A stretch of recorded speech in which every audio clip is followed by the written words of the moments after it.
ક્યારે વિચાર્યું છે કે આપણા શરીરની અંદર એક એવી શક્તિશાળી સેના છે જે 24 કલાક 7 દિવસ આપણને બીમારીઓથી બચાવવા માટે લડતી રહે છે? આજે આપણે એ જ છુપાયેલા અદૃશ્ય યોદ્ધાઓના ગુપ્ત મુખ્યાલયની અંદર એક નજર કરવાના છીએ. આ એવા રક્ષકો છે જે ક્યારેય સૂતા નથી, ક્યારેય આરામ નથી કરતા.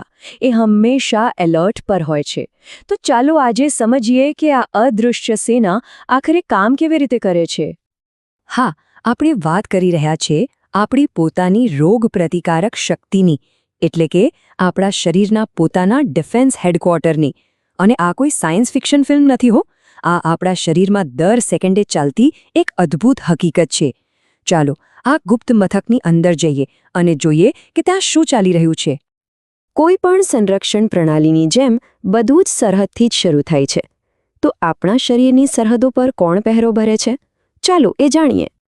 આપણી ત્વચા એ ખાલી એક કવર નથી, એ તો એક અભેદ્ય કિલ્લારી દિવાલ છે. અને એની સાથે આપણા નાક, મોં અને આંખોમાં રહેલી જે ચીકણી પરત છે ને, જેને શ્લેષ્મ પટલ કહેવાય, એ એક એવી દિવાલ જેવું કામ કરે છે જે મોટાભાગના બેક્ટેરિયા અને વાયરસને તો અંદર આવતા જ રોકી દે છે. પણ શું થાય જો કોઈ ચાલાક દુશ્મન આ સરહદ પાર કરી જ જાય તો? બસ ત્યારે જ આપણી અંદરની સુરક્ષા સિસ્ટમ એક્શનમાં આવે છે. જેવી કોઈ ઘૂસણખોરી થાય, આપણા નિરીક્ષણ ડ્રોન એટલે કે આપણા શ્વેત રક્તકણો તરત જ સક્રિય થઈ જાય છે. આ નાના નાના સૈનિકો આપણા લોહીમાં સતત પેટ્રોલિંગ કરતા હોય છે અને બસ એક જ કામ કરે છે: આપણા પોતાના કોષો કયા છે અને બહારથી આવેલા હુમલાખોરો કયા છે એ ઓળખવાનું. આ સ્લાઇડ પર એક નજર કરો. આખી પ્રક્રિયા કેટલી વ્યવસ્થિત છે. પહેલા દુશ્મન સરહદ તોડે, પછી આપણા ડ્રોન એને શોધી કાઢે અને તરત જ સાઇટોકાઇન્સ નામના કેમિકલ એલાર્મ વાગવા લાગે છે. આ એક કોડ રેડ એલર્ટ જેવું છે, જે આખી સેનાને ચેતવણી આપી દે છે કે હુમલો થયો છે, બધા તૈયાર થઈ જાઓ. એટલે હવે પછી જ્યારે તાવ આવે કે થાક લાગે ને, તો એવું ના સમજતા કે શરીર હારી રહ્યું છે. હકીકતમાં એ તો એ વાતનો પાક્કો સંકેત છે કે આપણું સંરક્ષણ મુખ્યાલય પૂરી તાકાતથી લડી રહ્યું છે. અને હવે મેદાનમાં ઉતરે છે આપણા સ્પેશિયલ ફોર્સિસ. આ એવા કમાન્ડો છે જેમને અમુક ખાસ પ્રકારના દુશ્મનોનો સામનો કરવા માટે ખાસ ટ્રેનિંગ આપવામાં આવી હોય છે. અહીં બે મુખ્ય ખેલાડીઓ છે. એક ટી સેલ્સ, જે સીધો હુમલો કરનારા કમાન્ડો છે, અને બીજા બી સેલ્સ, જે આપણી સેનાના વૈજ્ઞાનિકો છે.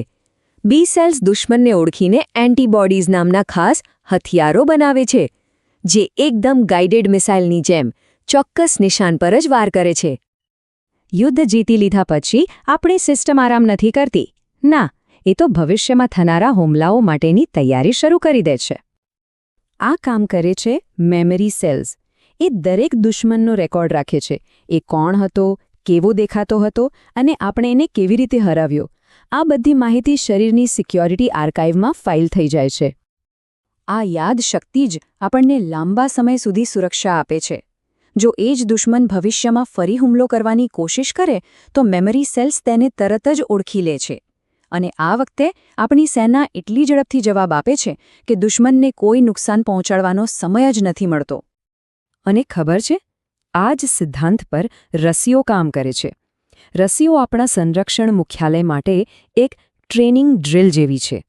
એ શરીરને દુશ્મનનો પરિચય કરાવી દે છે, જેથી આપણી સેના સાચે સાચનું યુદ્ધ લડ્યા વગર જ ભવિષ્યના હુમલા માટે તૈયાર થઈ જાય.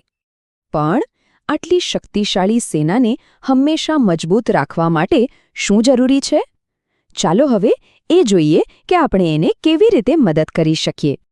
જેવી રીતે કોઈ પણ સેનાને હથિયાર, ખોરાક અને આરામની જરૂર પડે, એવી જ રીતે આપણી રોગ પ્રતિકારક શક્તિને પણ પડે છે.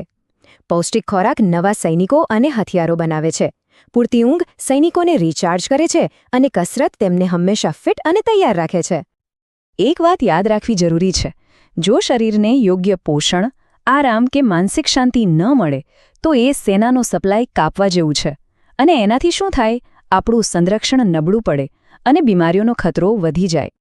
તો આપણી રોગ પ્રતિકારક શક્તિ એક અદ્ભુત અને શાંત યોદ્ધા છે.